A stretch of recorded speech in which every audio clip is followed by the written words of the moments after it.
예, 안녕하십니까. 저는 가천대 길병원에서 혈관외과 간이식을 맡고 있는 최상태입니다.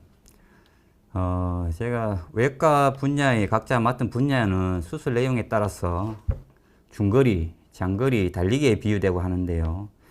다른 수술에 비해서 저희 혈관외과나 이식에 관련된 분야는 대개 장거리 육상 선수에 비유되곤 합니다. 그래서 제가 수련받을 때 선생님께서 이게 긴 수술을 위해 체력적인 그런 우위를 키우고자 수술 위에도 걷고 뛰고 하시는 걸 보고 저도 체력적인 부분에 관심을 갖게 되면서 수술을 더 잘해보고자 그런 다양한 장거리 운동을 하게 됐습니다.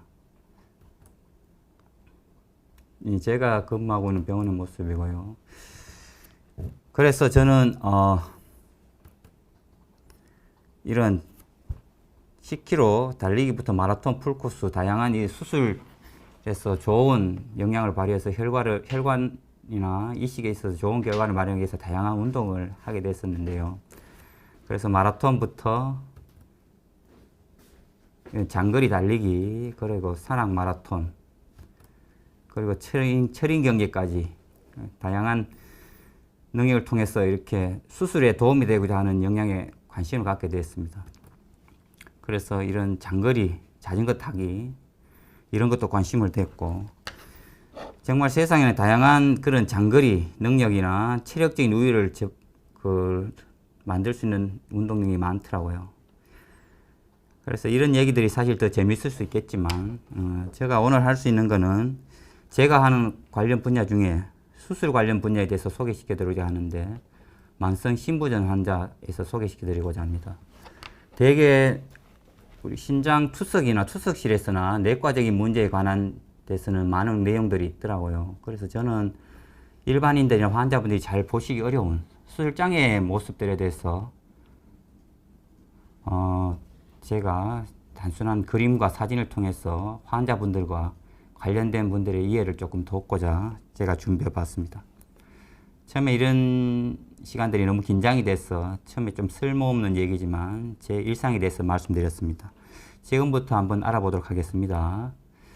이 간단한 처음에 신장은 뭐 잘 아시다시피 우리가 혈액이 동맥, 정맥을 통해서 이렇게 대동맥에 의한 신장 동맥을 통해서 신장으로 들어갔다가 대정맥으로서 빠져나갑니다. 그 사이에 의해서 이렇게 방광으로 통해서 소변이 걸러지는 이런 사구체 여과율이라는 게 있습니다.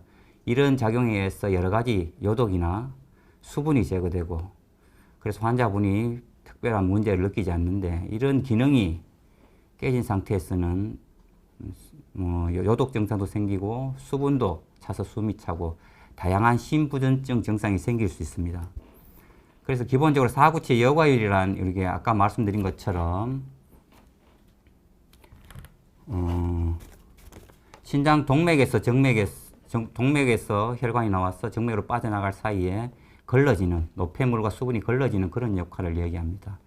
이게 얼마나 떨어졌느냐가 환자분 기능 평가에 중요하겠습니다. 그래서 우리가 만성 콩팥병이라는 것은 이런 걸러주는 능력이 떨어졌을 때 그게 장시간 지속되는 상태를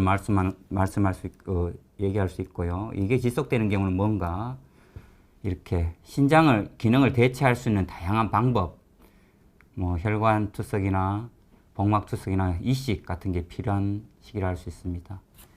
여기서 보시면 여과율이 정상인 상태고요. 점점 더 나빠지는 상태입니다. 그래 결국은 말기 심부전. 그래서 우리가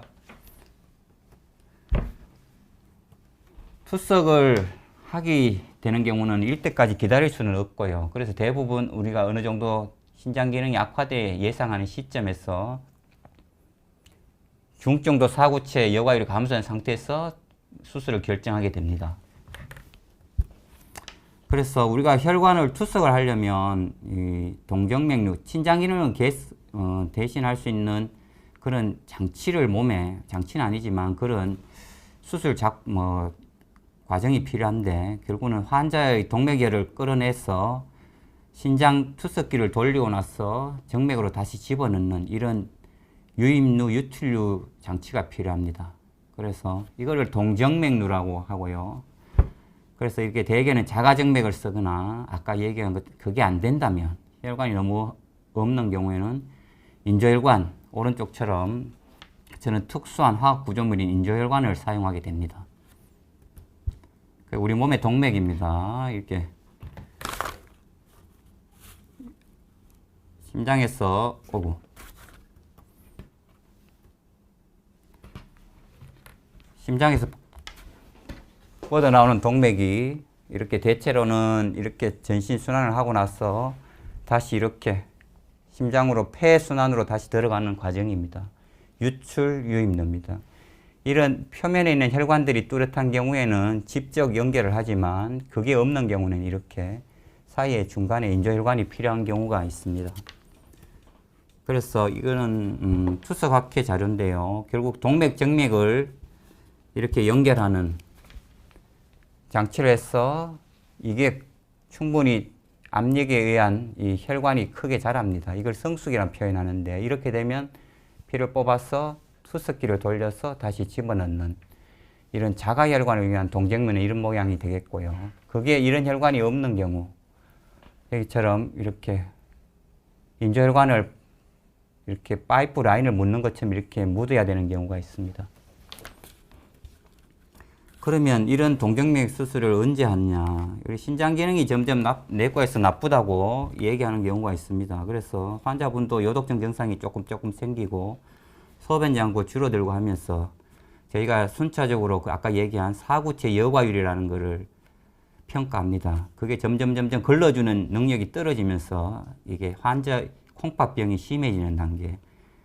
그 어느 시점에 그런 단계에 이게 병기에서 우리가 투석 준비를 합니다. 이건 하고 나서 바로 하는 게 아니기 때문에.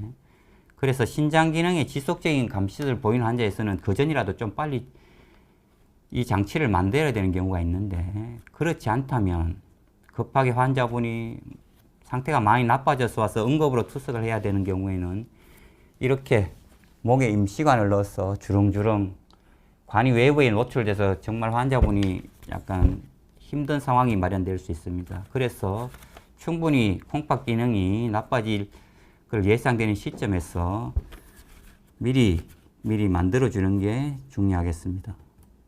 그래서 좋은 동정맥류란 투석 조건을 위해서는 혈관이 좋아야 되겠고요. 잘 연결해서 좁지 않게 넓게 해야 되겠고 보통 우리가 투석을 시작하면 4시간 넘게 있어야 되기 때문에 편안한 위치에 있어야 됩니다. 그래서 이게 투석을 찔러서 뽑아내고 다시 집어넣는 과정 반복 이렇게 천자를 하는 게 좋아야 되겠고 지혈하기도 좋아야 되겠고 당연히 문제점을 최소화하는 게 중요하겠죠. 그래서 대부분 사진을 보시면 되겠습니다. 우리가 인조혈관을 선택하는 경우와 오른쪽에 이렇게 사람마다 혈관 모양이 천차만별입니다. 우리가 누웠을 때 바깥쪽에 있는 혈관이 주로 우리가 동정맥류, 자기혈관에 해당됩니다. 이게 누워서 자연스러운 포지션이죠. 이걸 당연히 연결만 하면은 충분히 이렇게 잘하면 환자는 편하게 누운 상태에서 투석을 할 수 있습니다. 환자마다 이 부분이 없는 잘 뚜렷하지 않은 분, 여기가 뚜렷하지 않은 분 다양한 분들이 있습니다. 그래서 수술 방법이 조금 달라되고요. 이분 같은 경우는 이런 혈관이 없는 분입니다. 그래서 이렇게 전완부에 루프 모양으로 인조혈관 모양입니다. 이렇게 묻어서 찌를 자리를 우리가 만드는 겁니다. 그래서 우선 순서는 옛날에는 또 마찬가지지만 원칙은 아래쪽에서부터 만듭니다. 사람 기대 여명이 길어지면서 최소한 혈관을 많이 아껴야 되는 분이 있습니다. 그래서 자기 혈관이 가능한 분 여기 그 다음에는 이렇게 이 위에 혈관을 가능하다면 위에 자기 혈관 이렇게 쓸 수 있고요. 그게 안 된다면 이렇게 루프에 인조혈관을 넣기도 하고요. 이런 혈관마저 없다면 이렇게 안쪽에 깊숙이 있는 혈관을 끄집어내는 방법도 있습니다. 그래서 어쨌든 옛날에는 가급적 자기 혈관을 만들어 주자고 이렇게 얘기하지만 요즘 같은 경우는 나이도 많고 전신 상태도 많이 나쁜 분들이 많은 경우에는 이렇게 인조혈관을 환자 상태에 맞게 우선적으로 선택하는 경우도 있습니다. 그래서 일률적으로 할 수는 없지만 우선 원칙은 아래쪽 원위부 자기혈관을 선택하는 게 우선이 되겠습니다. 요독증이 뭐냐면 아까 아까 말씀드린 것처럼 내과 선생님이 잘 아시겠지만요. 신장에서 노폐물 제거나 수분 제거가 안 되는 경우에 우리가 그게 몸에 쌓입니다. 그러면서 여러 가지 우리가 정신 이상이나 다른 전해질 언밸런스나 그런 호르몬 언밸런스 여러 가지 다양한 문제가 생길 수 있습니다. 그래서 그렇고 수분이 배출이 안 되는 경우는 폐에 가서 물이 고입니다. 숨이 차고 그걸로 인해서 심장에 2차적인 문제를 일으켜서 호흡곤란이나 다양한 그런 심부전증 문제가 생길 수도 있고요. 아까 말했던 그 콩팥에서 걸러주는 이렇게 동맥정맥이 돌아 나가서 소변으로 걸러지는 그런 여과 작용이 떨어졌을 때 그런 노폐물 다양한 그런 게 몸에 독소로 차이면서 독소로 작용한다는 그래입니다. 그래서 요독증이라는 표현을 씁니다.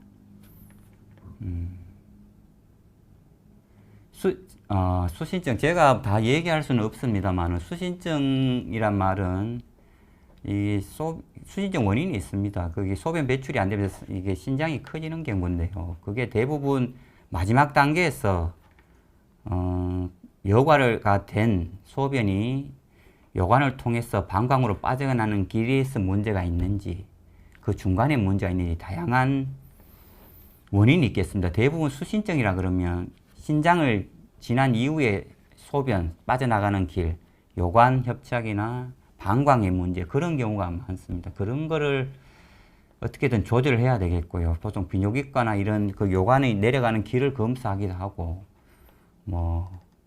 제 생각에 신장 자체 문제보다는 수신증이라 그러면 대부분 그 신장을 걸러진 소변에 의해서 발생하는 경우가 많겠습니다.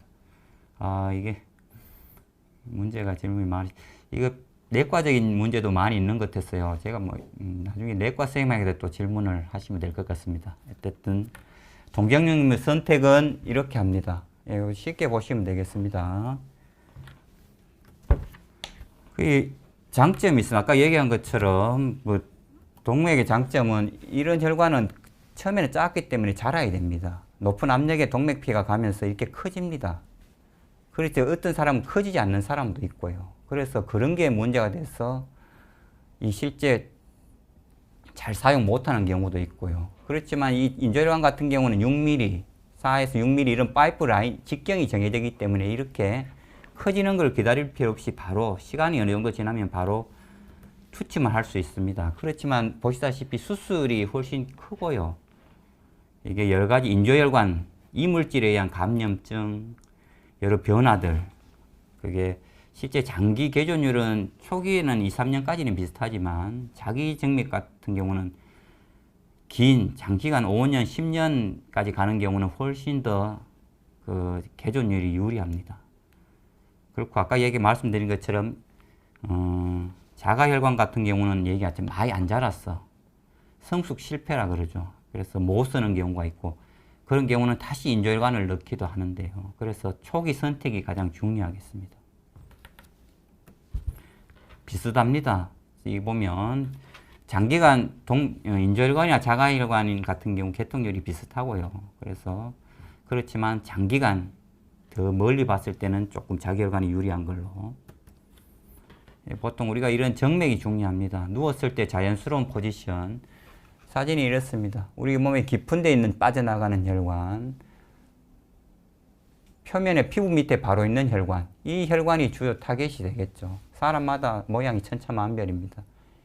전완부에서 이렇게 깊이 빠져가는 분들이 우세한 경우가 있고요. 사람마다 모양이 천차만별이라서 수술 방법이 조금씩 다릅니다. 그리고 연세 드신 분 같은 경우는 이 동맥경화나 이렇게 혈관이 동맥이 안 좋은 경우 유입 죄송합니다. 지금 무슨 말인지 잘 모르겠네. 인조혈관을 하는 경우에 손목이나 팔뚝이 너무 가늘어서 가는데 연관이 있나요?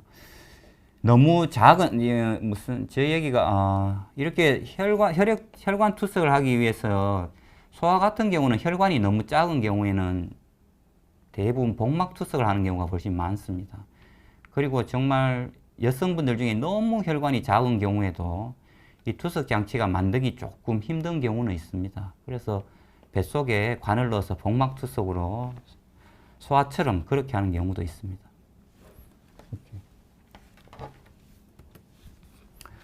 그래서 아까 말씀드렸다시피 자기혈관 같은 경우는 이게 자랄 때까지 시간이 기다려야 됩니다. 그래서 훨씬 충분히 자라는 동안 5개월, 6개월, 5주, 6주 그런 시간이 필요하고요. 인절관 같은 경우는 이렇게 상처만 아물면 바로 찌를 수 있습니다. 이거 동맥, 정맥 연결해서 여기가 상처만 아물고 붓기만 빠지면 찌를 수 있고, 최소한 빨리 찌를 너무 이렇게 임시관을 넣지 않으려면 3주, 빠르면 3주, 한 4주, 6주 이내는 대부분 빨리 시행할 수 있습니다. 이게 무리해서 자기 혈관을 이용하려고 해보다 보면 혈관 모양이 좋지 않은 경우가 있습니다.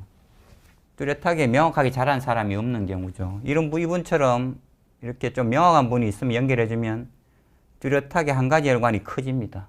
압력이 동맥압이 모두 이쪽으로 가면서 충분히 성숙이 되면서 직경이 커집니다. 이런 분은 너무 똘똘한 혈관이 하나 없는 경우죠. 이게 산발적으로 되면 찌르기엔 너무 가늘어서 이런 거는 동정맥을 만들었을 때 성숙 실패로 좋은 동정맥류 예는 아닙니다. 이게 이렇게 잘 안 되는 원인이 뭐 당연한 겁니다만 혈관이 탄력이 떨어져서 연세 많으신 분들, 좀 이렇게 지방이 있어서 좀 깊으신 분들, 그리고 남성에 비해서 여성이 혈관이 작은 경우, 동맥경화나 고지혈증 여러 가지 혈관, 동맥, 유입도 되는 동맥이 너무 가는 경우, 마찬가지입니다. 당뇨. 아까 말씀드린 직경이 작은 경우는 이게 충분히 성숙해서 직경이 커지기 어려운 거죠. 아까 말씀드렸듯이 이렇게 못 쓰게 되는 경우가 자기 혈관은 안 자라서 못 쓰는 경우가 많고요. 인절관 같은 경우는 속살이 차면서 막히는 혈전이 생기는 경우가 많습니다. 그래서 실제 이건 옛날 자료지만 대한민국에서 이렇게 30% 정도는 안 됩니다. 우리나라 같은 경우는 그래도 수술 선생님들이 다 잘하셔서 10명 중에 3명이 못 쓴다 그러면 되게 환자분이 싫어할 것 같습니다. 그래서 대부분 10%, 뭐 5% 이내라고 저는 생각하고 있습니다. 그래서 이렇게 막히는 원인이 이렇습니다. 이 도식화된 그림을 보시면 아시겠지만 이렇게 동맥, 정맥을 이렇게 미세 현미경으로 바느질을 합니다. 바느질을 해놓으면 이 높은 압력의 동맥피가 가면서 이게 넓어져야 됩니다. 이렇게. 그래야 되는데 이게 안 되는 분들이 여기 이렇게 문압을 이렇게 합니다. 이렇게 분들은 이상하게 내막이 막 생기고 이 늘어나진 않고 이런 상황들이 생깁니다. 이거를 내막 정식증이라고 그러죠. 이런 게 대부분 폐색증의 주된 원인이 됩니다. 그래서 정상적으로 혈관을 연결하면 건강한 혈관들은 충분히 자라납니다. 그렇지만 이렇게 좋지 않은 혈관들은 바깥으로 늘어나지도 않고 속으로는 내막은 막 생겨서 좁아지고 결국 이런 과정이 심해지면 결국 혈관은 폐색이 생기게 됩니다. 그래서 실제 수술을 하는 모습입니다. 뭐 보기가 어떠실지 모르겠습니다만은 아까 말씀드린 누웠을 때 바깥쪽에 자연스러운 포지션에 있는 혈관들을 주로 투석 자리로 이용합니다. 동맥, 정맥을 연결하면 동맥에 있는 높은 압력이 정맥으로 지나갑니다. 그러면 이게 충분히 자라면 이렇게 이쪽을 투석 장치로 사용할 수 있고요. 이게 안 되는 경우에 이렇게 사람마다 이런 혈관이 없는 경우가 많습니다. 그러면 이렇게 인절관이 루프처럼 들어가서 그 주위에 동맥, 정맥을 따로 이렇게 각자 연결해 줍니다. 뭐 사진을 보시면 되고요. 그래서 사람 이게 위치에 따라 좀 다른데 전완부에 이렇게 일자로 하는 경우도 있고요. 대부분은 찌를 자리가 많도록 전완부에 자기 혈관이 없을 경우에는 루프로 이런 형식을 많이 쓰고 이마저 혈관이 없는 경우는 상완부에 팔꿈치에서부터 겨드랑이 부위로 이렇게 스트레이트로 일자형으로 이렇게 이런 방식도 있겠습니다. 여기 보시면 실제 이런 모습입니다. 동맥, 정맥을 이렇게 개별적으로 동맥에서 피를 뽑아서 정맥으로 연결합니다. 사람마다 각자 혈관들이 이거는 있고 이거는 없고 다 다릅니다. 그래서 수술 방법이 이렇게 동맥에서 빠져나오는 이런 방향이 될 수도 있고 이런 방향도 될 수도 있고 역방향이 될 수도 있고 사람마다 그 조건에 맞는 혈관을 이용하게 되기 때문에 조금 달라질 수 있습니다. 이것도 마찬가지. 전완부에 혈관이 팔꿈치 부위에 동맥이 있어서 전완부로 좌우로 내려갑니다. 올라가는 혈관은 이렇게 있고요. 이분도 이런 실제에서 이런 혈관이 잘 없는 분이죠. 이런 경우는 따라 이렇게도 되고 이렇게도 되고 이렇게도 되고 그래서 어쨌든 아래쪽을 전완부를 최대한 이용하려는 그런 모양입니다.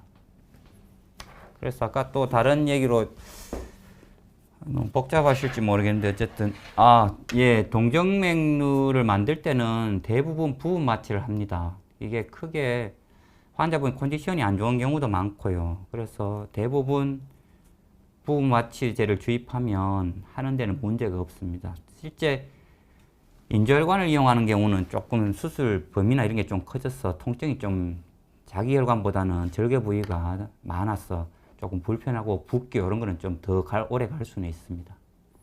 아까 이거 보시다시피 상완부에 사람마다 다르다. 이런 혈관이 없고 여기 있는 분들이 있습니다. 이게 멀지만 이렇게 어떻게든 옮깁니다.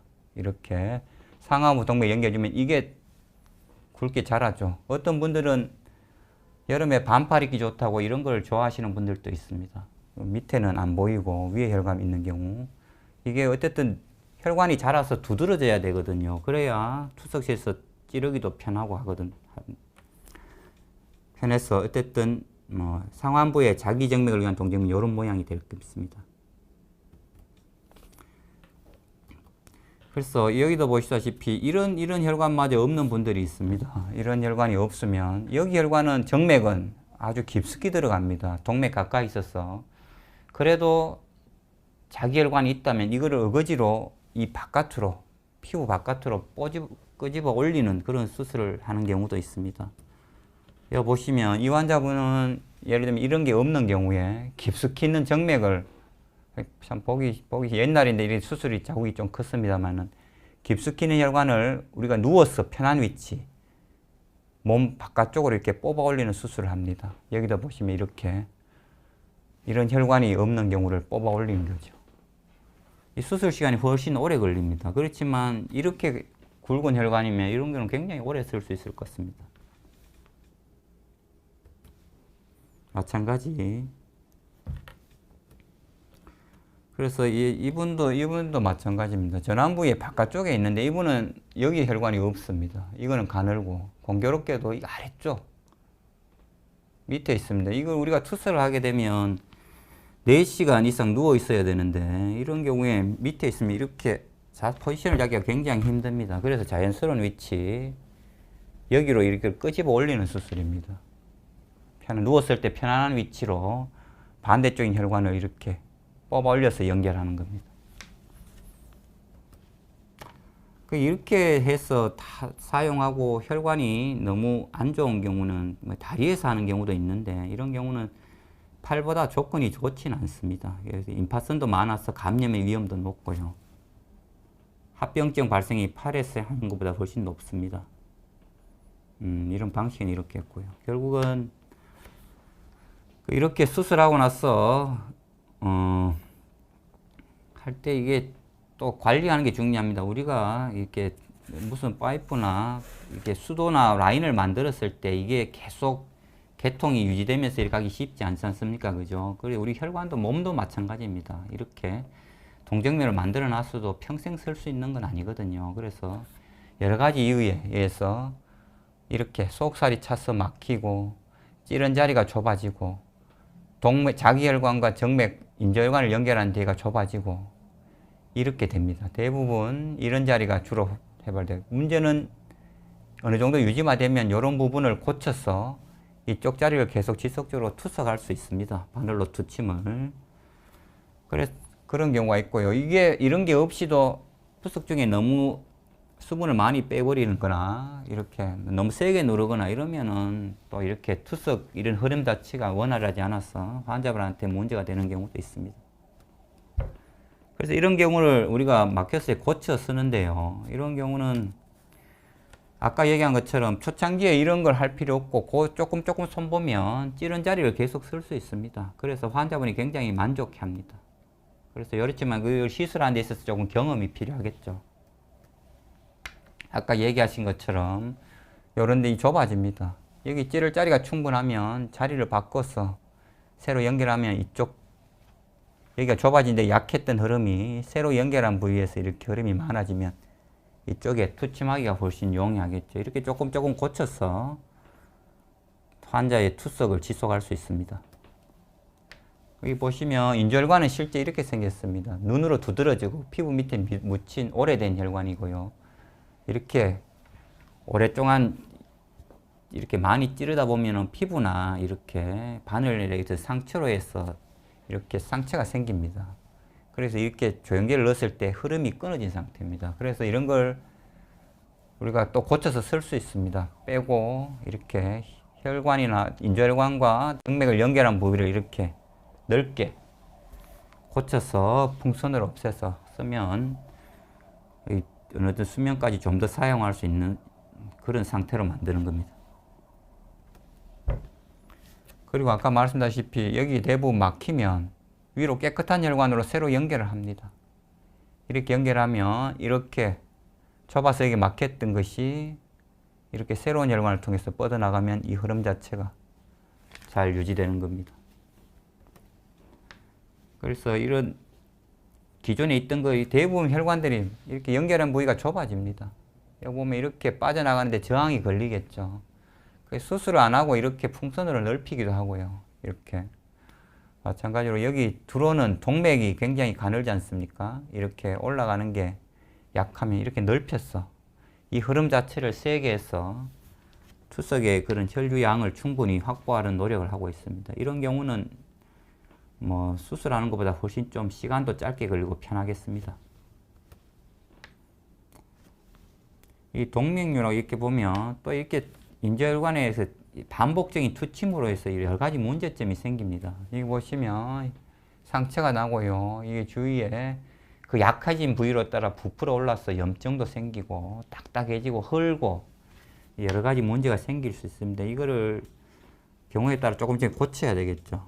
그래서 이건 경우는 너무 많이 커지면서 꺾이면서 좁아지고 이거 보면 늘어났고 여긴 좁아지고 이러면 흐름 자체가 약해지겠죠. 풍선으로도 재보고 이렇게 새로 연결해서 넓혀도 보고 이런 식으로 해서 찌를 자리가 있으면 계속 투석할 수 있도록 유지를 시켜주는 게 외과에 있어서 중요하겠습니다. 가장 문제점, 인조혈관 같은 경우는 이렇게 동맥류 늘어나기 찔러서 이렇게 약화되면서 늘어나기도 하고요. 이렇게 피부 염증도 생기고 이런 경우는 훨씬 감염의 저항이 약합니다. 자기혈관 같은 경우는 감염에 잘 견디지만 인조혈관 같은 경우는 감염증이 생기면 항생제를 써도 어느 시점을 넘어버리면 회복하기 어려운 경우가 많습니다. 이런 경우는 일부 부위가 괜찮으면 그 부위만 잘라서 투석할 자리를 남겨놓고 새로 연결을 해줍니다. 아까 얘기한 것처럼 또 너무 많이 자란 경우가 있습니다. 너무 많이 자라서 피가 너무 많이 빠지면 심장으로 동맥 혈류가 너무 한꺼번에 넘어가면 심장에 부담이 됩니다. 이런 경우는 심부전증 증상이 생기면 이런 경우 혈류를 줄여주기도 합니다. 그리고 또 문제는 이렇게 내려가는 경우에 이 아래쪽 혈관이 너무 안 좋은 경우에 이 인조혈관으로 다 빠져버립니다. 그러면 손끝에 있는 혈관들이 이렇게 피가 안 갑니다. 그래서 이런 경우는 뭐 여러 가지 방법도 있고 어떤 때는 이걸 막아버려야 되는 경우도 있지만 이거를 줄여서 이쪽으로 피가 많이 가도록 하는 이런 방법도 뭐 경우에 따라 있습니다. 뭐 다 알 수는. 그래서 이 동정맥류나 이런 환자 관리에 있어서 사용하는 도중에 이 다양한 문제점이 생길 수 있습니다. 어쨌든 이유가 여러 가지 위에서 좁아지면서 폐쇄증이 생기기 때문에 막히기 전에는 풍선 확장충을 해서 혈류가 약하다면 더 흐름을 증가시킬 수 있겠고요. 그거 말고는 근본적인 협착 부위를 교정하는 방법이 있겠고 막혀버리면 얘기한 것처럼 풍선으로 넓히거나 직접 절개를 가해서 제거하는 방법도 있겠고, 너무 늘어났어 위험이 문제가 있는 경우는 그걸 절제해주고, 너무 많은 경우는 줄여주고, 방향이 골고루 분포가 되지 않는 경우는 서로 모두 조절해서 이렇게 전체적인 팔의 혈류와 동정맥류의 혈류를 같이 유지하는 게 중요하겠습니다. 예, 어쨌습니다. 지금 나중에 투석 대비를 위해 혈관을 넓어지게 하거나 튼튼할 수 있는 방법이 있나요?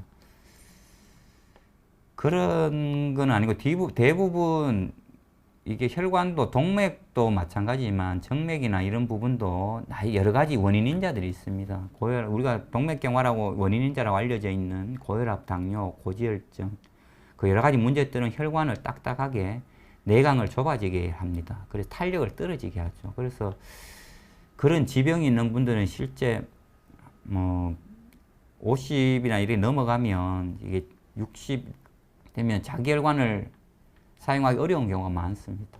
딱히 그런 질병을 컨트롤해 주는 게 혈관을 튼튼하고 탄력 있게 만드는 게 중요하겠죠. 담배 피시면 담배를 안 태우시고, 고지혈증이 있으면 약 써서 조절하시고, 당뇨 있으면 조절하시고, 그런 원인 인자를 컨트롤해 주는 게 가장 중요한, 미리미리는 가장 중요한 방법이라 할 수 있겠습니다. 그래서 일단 제가 이게 실제 술방에서 이 환자분이 신분증 환자분들이나 가족분들이 굉장히 궁금할 수 있고요. 제가 수술 전에 환자분들이나 가족분들 설명을 해도 이게 잘 쉽게 이해되지 않는 부분이 있고요. 그래서 나중에 이런 가족분들이 질환이 있거나 이게 병에 대해서 관리 중인 분들은 우리가 실제 외과에서 수술적으로 어떤 치료가 행해지고 있고, 그래서 우리가 그런 관리 도중에 문제점이 생겼을 때 어떻게 조절할 수 있는가에 대해서 제가 좀 술장 그림이 좀 이해되시기 어려울지 모르겠지만 최대한 좀 쉽게 설명하려고 했었습니다. 예, 그러면 설명은 이로 마치겠습니다.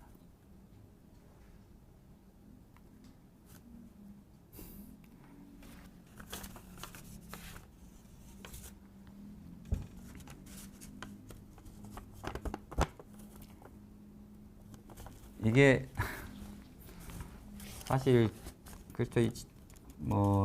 이런 병이 많아서는 안 되겠죠. 요즘은 여러 가지 조절이나 이런 게 많아지면서 당뇨 합병증에 의해서 신장이 망가지는 경우가 굉장히 많습니다. 그래서 실제 임상에서 보면 이런 환자들이 굉장히 많이 늘어나고 있고, 연세 많으신 분들. 그래서 이게 조금 관련분이 많지 않지만 혹시 나중에라도 이런 게 과정 자체가 궁금하신 분들이 있으면 수술 과정에 대해서 이런 걸 한번 도움을 받았으면 하는 그런 작은 바람입니다. 그리고 혹시 궁금한 사항이 있고 그러면 나중에 어떤 식으로 연락이 되면 제가 답변할 수 있으면 하겠습니다. 혈액투석이나 복막투석이 나은죠. 이 장단점이 있습니다. 혈액투석은 이게 자기가 스스로 해야 됩니다. 이게 복막 안에 관이 있어서 하루 종일 복막액을 장하고 복벽 사이에 있는 복막액을 채워서 비워내는 방법이 있고, 이게 굉장히 짧게 계속 지속적으로 해야 되는 그런 불편이 있고요. 혈액투석은 그런 거 없이 우리가 일반 관리진의 투석실이나 신장내과에 가시면 아까 말씀드린 것처럼 4시간 누워 있어서 그렇게 혈액을 걸러주는 과정이 하면은 충분히 왔다 갔다 하면서 외래 베이스로 그렇게 할 수 있는 게 있습니다. 그래서 조건이 맞아야 되겠지만 최근에는 복막투석은 그렇게 많지 않은 것 같아요. 그렇지만 어린이나 같은 경우는 혈관이 너무 가는 경우에는 혈액투석을 못 하겠죠. 그런 경우는 복막투석을 어쩔 수 없이 하는데 실제적으로 전체 비율은 혈액투석 하시는 분들이 훨씬 많습니다.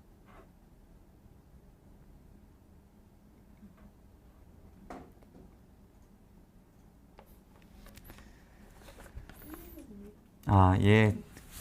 좀 다소, 제 생각에는 조금 보기 힘든 문제도 있을지 모르겠지만, 잘 보지 못하는 수술장 안의 내용이라 나중에 도움되시는 분들이, 관련된 가족분이나 환자분들이 이거 보시고 신분증 환자에 있어서 수술적인 처치에 대해서 좀 내용을 이해하는데 조금 도움이 되었으면 하는 바람입니다. 예, 감사합니다. 오늘 긴 시간.